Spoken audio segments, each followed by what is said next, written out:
kali ini di pagi yang baik ini walaupun dalam keadaan hari ini yang begitu membimbangkan, tapi saya percaya sedang jemaat Tuhan berada dalam keadaan yang baik. Puji Tuhan, amin. Jadi hari ini kita bersyukur. Saya berharap jemaat Tuhan dalam keadaan yang sentiasa sehat, selalu mematuhi arahan maupun menjaga kebersihan pribadi dan keluarga, elakkan daripada pergerakan yang ke sana kemari, ya. Saya harap pagi ini tidak menghalang untuk kita mendengarkan firman Tuhan, amin. Dan saya percaya hari ini adalah sesuatu yang terbaik yang Tuhan rencanakan, bahwa firman Tuhan tidak terbatas dan firman Tuhan itu harus disebarkan, harus dinyatakan kepada semua orang.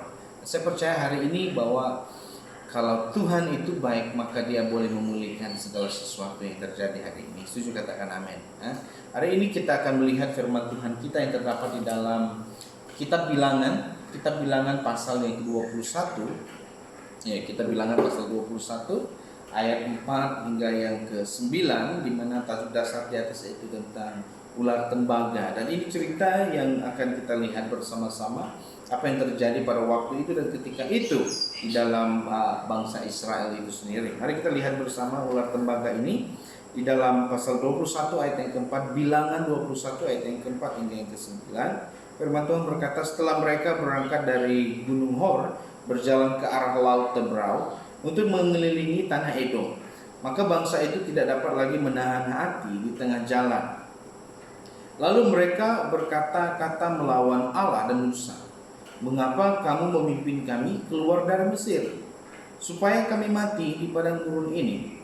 Sebab di sini tidak ada roti dan tidak ada air, dan akan makanan hambar ini kami telah muak." Lalu Tuhan menyuruh ular-ular kedung ke arah bangsa itu yang memagut mereka, sehingga banyak dari orang Israel yang mati. Kemudian datanglah bangsa itu mendapatkan Musa dan berkata, "Kami telah berdosa, sebab kami berkata-kata melawan Tuhan dan engkau. Berdoalah kepada Tuhan supaya dijauhkannya ular-ular ini daripada kami." Lalu Musa berdoa untuk bangsa itu. Maka berfirmanlah Tuhan kepada Musa, "Buatlah ular kedung dan taruhlah itu pada sebuah tiang. Maka setiap orang yang terpapur, jika ia melihat, akan tetap hidup." Ayat yang ke-9, lalu Musa membuat ular tembaga dan menaruhnya pada sebuah tiang. Maka jika seorang dipagut ular dan ia memandang kepada ular tembaga itu, tetaplah ia hidup. Saudara, pada pagi hari ini yang dikasihi Tuhan, hari ini kita punya satu tema, yaitu percaya ataupun belief, ya.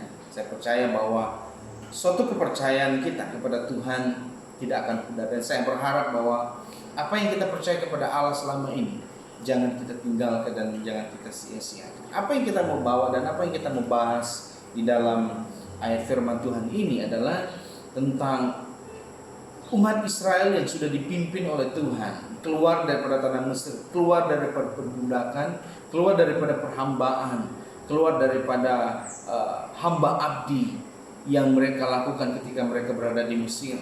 Ketika Allah menuntun mereka keluar daripada tanah Mesir, Allah begitu banyak membuat mujizat, bahkan penyertaan yang ada pada kehidupan orang Israel pada waktu itu. Ya, bahkan mereka keluar dipimpin oleh tiang awan pada waktu siang, tiang api pada waktu malam. Pada waktu malam mereka berjalan tidak dalam kegelapan. Ketika mereka berjalan di waktu siang di panas yang terik, di tengah-tengah padang gurun ada tiang awan yang mengelilingi mereka, dan mereka akan tetap berada dalam keadaan yang aman, damai, sejuk dan luar biasa. Nah, ketika mereka lapar, ketika mereka haus, adalah menyediakan mereka air keluar dari batu. Air dijadikan manis. Dan apa yang terjadi ketika mereka lapar, mereka mau makan, Tuhan menyediakan burung untuk mereka makan di tengah-tengah padang gurun.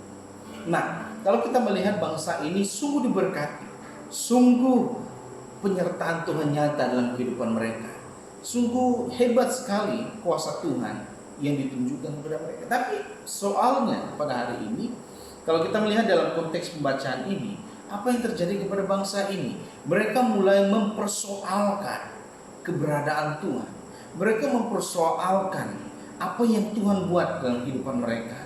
Mereka sedang mempersoalkan Apa sebenarnya yang sedang terjadi? Kenapa kami harus berjalan dengan begitu lama? Kenapa kami harus melalui tempat-tempat yang berbahaya? Kenapa kami harus melalui tempat-tempat yang musuh kami ada? Kenapa kami harus berjalan di tengah-tengah panas terik? Kenapa kami harus berlapar? Kenapa kami harus haus? Dan kenapa kami tidak harus, kan lebih baik ketika waktu itu mereka berkata, kenapa kamu bawa kami keluar Musa dari Mesir? Di Mesir ada banyak makanan. Di Mesir kami hidup berkelimpahan. Di Mesir kami hidup mewah. Di Mesir walaupun kami diperbudakan, tapi kami tetap kuat. Kami tetap diberkati. Nah, persoalan kita pada hari ini, apa yang menimbulkan situasi ini? Ada 3 perkara. Ya, ada 3 perkara yang saya dapat lihat dan kita dapat melihat di dalam cerita ini. Ya. Ketika mereka keluar, ketika mereka berangkat daripada Gunung Hor dan berjalan ke arah Laut Teberau untuk mengelilingi tanah Edom. Nah, tanah Edom merupakan satu tempat di mana musuh orang Israel itu sendiri, ya, permusuhan itu terjadi, ya, menjadi musuh di antara mereka. Ya. Jadi ketika mereka mau keluar, ketika mereka daripada pegunungan Hor dan mereka harus melalui tanah Edom itu, yang pertama mereka ketakutan. Ya, kenapa? Itu musuh mereka. Ya, karena itu musuh mereka. Ada 3 sebab ini yang ingin saya mau kongsikan kepada kamu adalah yang pertama ketakutan. Ya, ketakutan yang mereka alami karena mereka harus melalui tanah musuh mereka itu, musuh mereka sendiri. Dan yang kedua, apa yang membuatkan mereka situasi ini menjadi genting pada waktu itu? Situasi itu yang kedua adalah mereka sudah menjadi lapar dan bosan. Coba kamu lihat di dalam ayat yang kelima, ya. Ketika mereka ayat yang kelima mereka berkata, lalu mereka berkata kepada Allah dan Musa, mengapa kamu memimpin kami keluar dari Mesir supaya kami mati di padang gurun ini? Sebab di sini tidak ada roti dan tidak ada air, dan akan makanan yang hambar ini sudah kami muak makan. Kita boleh lihat di dalam cerita ini bahwa mereka menjadi bosan. Karena apa yang mereka makan, apa yang mereka lalui, mereka jadi bosan. Bosan dan terus bosan dan terus bosan.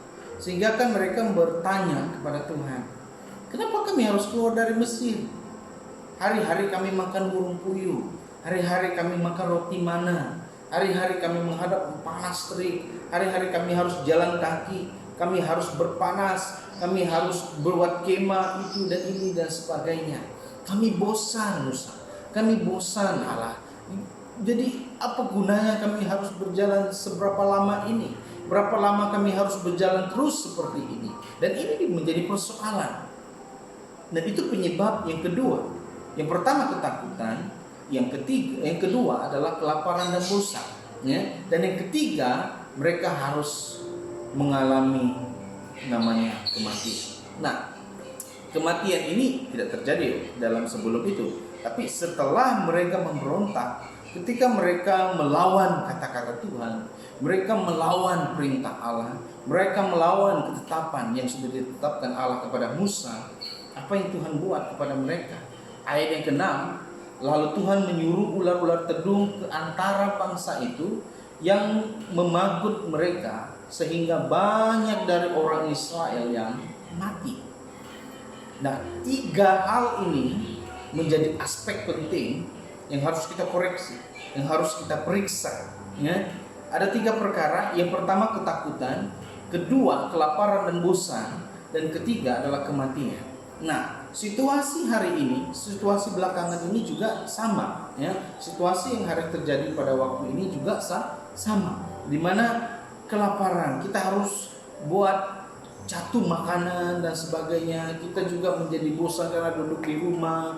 Kita bosan tidak tahu mau buat apa. Kita sudah biasa kerja dan sebagainya. Kita menjadi bosan dan kita juga mungkin tertanya-tanya, Tuhan sampai bila situasi ini akan terus begini? Sampai bila situasi ini akan reda? Sampai bila COVID-19 ini akan dipulihkan?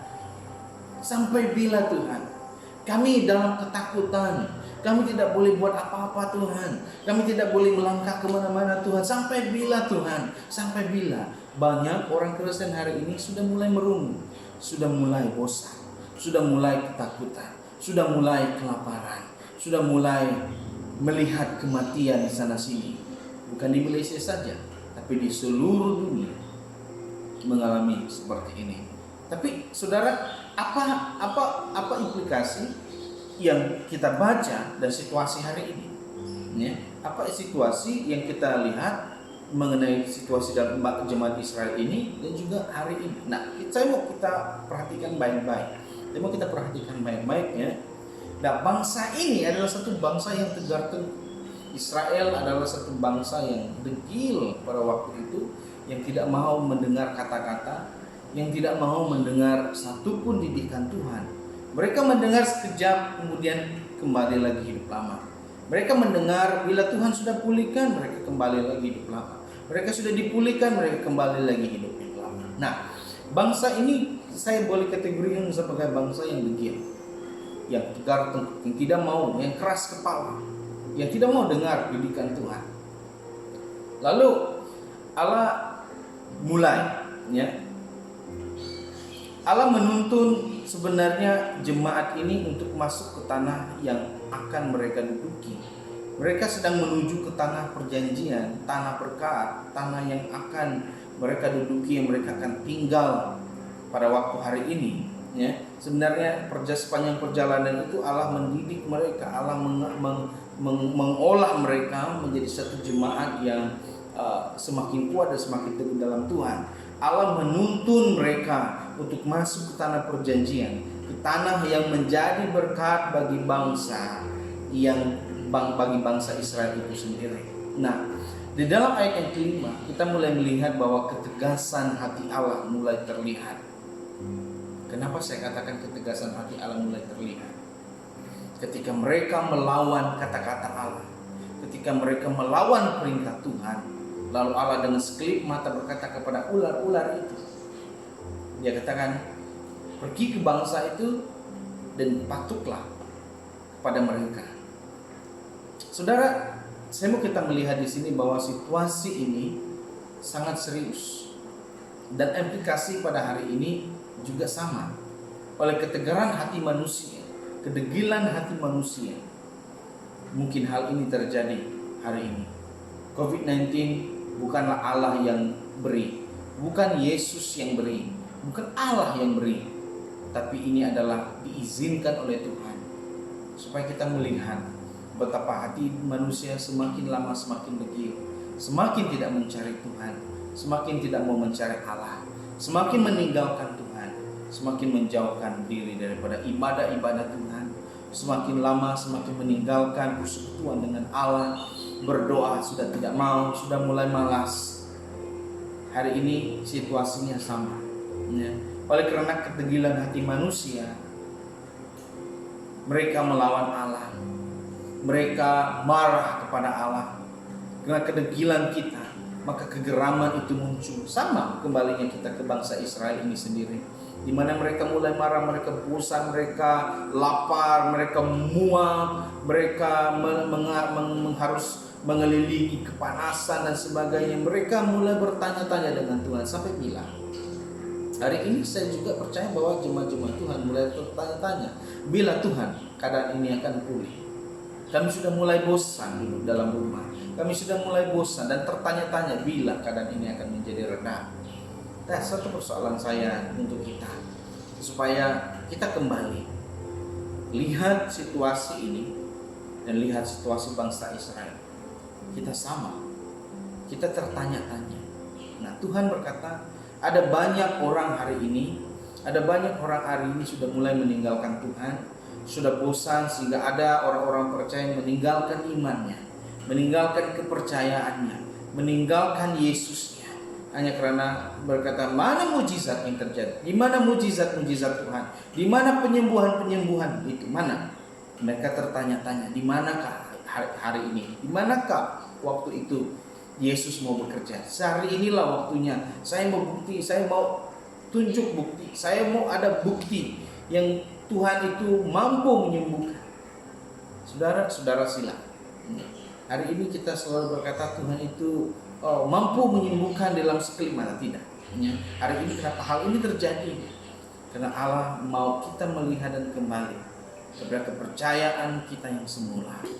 Percaya pada Yesus, percaya pada Allah.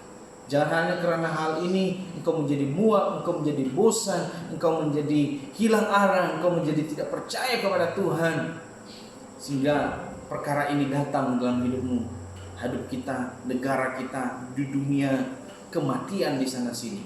Ya. Jadi dalam ayat yang ke-6, apa yang dibuat oleh Tuhan? Ya, apa yang dibuat oleh Tuhan? Apa tindakan yang dilakukan oleh tanpa tangguh-tangguh Allah menyuruh ular tedung itu datang kepada bangsa itu untuk memagut mereka sampai mati, hingga memagut jemaat-jemaat bangsa Israel itu mati. Kita lihat ketika hal itu sudah terjadi di dalam ayat yang ke-7, sesuatu besar yang sedang berlaku, sesuatu perkara yang besar sedang terjadi. Ayat yang ke-7, firman Tuhan berkata, kemudian datanglah bangsa itu kepada Musa dan berkata, kami telah berdosa. Lihat, sudah terjadi sesuatu, sudah berlaku sesuatu. Padahal sebelum ini memberontak, melawan Allah, melawan perkataan Tuhan, melawan firman Allah. Ketika hal kematian sudah datang, kematian di sana sini, lalu bangsa ini kembali kepada Tuhan. Musa, kami sudah berdosa karena melawan kata-kata. Dan mereka mengarahkan Musa, Musa pergilah berdoa kepada Allah, ampunilah, jauhkanlah semua ular-ular ini, supaya ular-ular ini tidak memagut kami lagi. Jauhkanlah ular-ular ini, supaya ular-ular ini tidak lagi akan mematikan kami, golongan-golongan kami. Saudara, pada pagi ini dalam ayat yang ke-7 ini sangat jelas saya mau kongsikan kepada kita perlu bertobat daripada kesilapan saudara dan saya. Amin. Kita perlu mengaku pertobatan kesalahan. Kita perlu ada kesadaran pertobatan. Bangsa itu menyesal. Hari ini Tuhan masih punya kesempatan untuk saya dan saudara perlu mengakui dosa. Saudara dan saya perlu mengakui dosa dan kesalahan kamu. Dan Tuhan sedang menunggu itu. Tuhan sedang menantikan pertobatan saudara dan saya, mengakui kesalahan dan mengakui kesalahan-kesalahan yang sudah kita pernah lakukan sebelum ini. Kenapa COVID-19 ini datang melanda? Supaya kau stay di rumah, kau harus duduk di rumah, memikirkan tentang Allah yang bekerja selama ini untuk engkau. Engkau lupa tanggung jawabmu kepada Tuhan, engkau lupa tanggung jawabmu kepada Allah. Hari ini Tuhan mau menyadarkan kita kembali. Sedang jemaat Tuhan, sedang orang-orang yang dikasihi, sedarlah, ya, sedarlah, kembalilah kepada Tuhan, bertobatlah, karena kerajaan Allah sudah semakin hampir. Bangsa itu sudah mengakui dosa mereka di hadapan Allah. Waktu ini jangan kita mempersalahkan siapa salah dan negara siapa yang salah, inilah itu dan ini dan sebagainya. Hari ini saya mau kita melihat kembali COVID ini umpama ular yang sedang memagut saudara dan saudari, yang sedang memagut nyawa-nyawa orang, yang sedang memagut pribadi demi pribadi. Hari ini mengakui dosa kita. Akuilah dosamu di hadapan Tuhan. Kalau kita sedang menghadapi kematian ini, sedang menghadap maut yang sedang melanda dunia ini, saudara, mari kita kembali dan sedar kepada Allah. Amin. Jangan jauhkan dirimu kepada Tuhan, tapi mendekatlah kepada Allah. Dekat terus dan terus dekat. Kesalahanmu mulai hari ini, jemaat bangun dan sadar apa yang sudah kita lakukan sehingga hal ini terjadi. Dan saya bukan berkata bahwa karena jemaat Tuhan maka COVID-19 ini terjadi, tidak. Tapi Tuhan mau memperlihatkan kita kembali apa dosa yang sudah kita pernah lakukan, apa dengan dosa yang sudah membuatkan, kenapa hal ini terjadi. Karena pelanggaran-pelanggaran kita, sedar. Kenapa hal ini bukan semakin lama semakin rendah, tapi semakin lama semakin banyak negara yang berjangkit, banyak negara yang sedang mengalami krisis. Jemaat Tuhan yang dikasihi Tuhan Yesus, kembalilah dan percaya kepada Tuhan. believe dalam Tuhan, believe in God. Percayalah bahwa Dia mampu memulihkan. Ada janji berkat yang terjadi di dalam cerita ini. Ada janji berkat, ada janji yang dilakukan oleh Tuhan. Apa yang diarahkan oleh Tuhan kepada Musa? Musa buat ular tedung dan letak satu tiang, buat satu ular tedung dan letakkan pada tiang itu, supaya setiap orang yang melihat kepada ular itu, orang mereka akan menjadi sembuh. Setiap mereka yang dipagut ular, bila melihat ular itu, mereka akan menjadi sembuh. Persoalan saya di sini adalah bukan karena ular itu, saudara. Bukan karena tembaga ular yang dibuat oleh Musa itu maka mereka jadi sembuh. Tidak.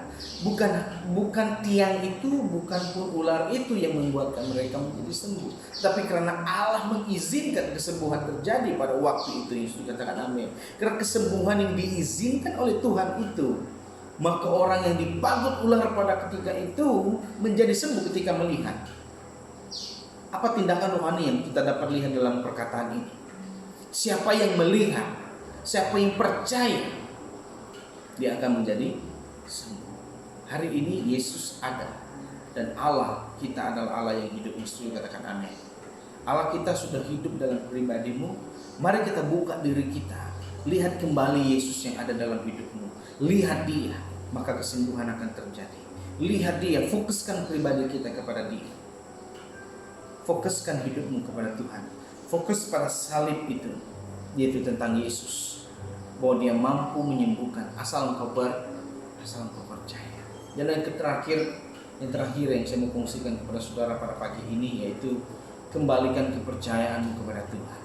Kembalikanlah kepercayaanmu. Selama ini engkau sudah menjadi bosan, engkau sudah menjadi muak, engkau sudah menjadi degil, engkau sudah tidak mau percaya, engkau sudah meninggalkan Allah, engkau sudah memberontak kepada Allah. Hari ini saat dan waktunya, jemaat Tuhan, kembalikan kepercayaanmu kepada Tuhan. Amin. Kembalikan. Mampukah engkau? Persoalan saya di sini adalah mampukah engkau hidup kalau bukan Tuhan? Mampukah engkau bernafas kalau bukan Tuhan? Tidak mampu, saudara, kalau bukan Tuhan.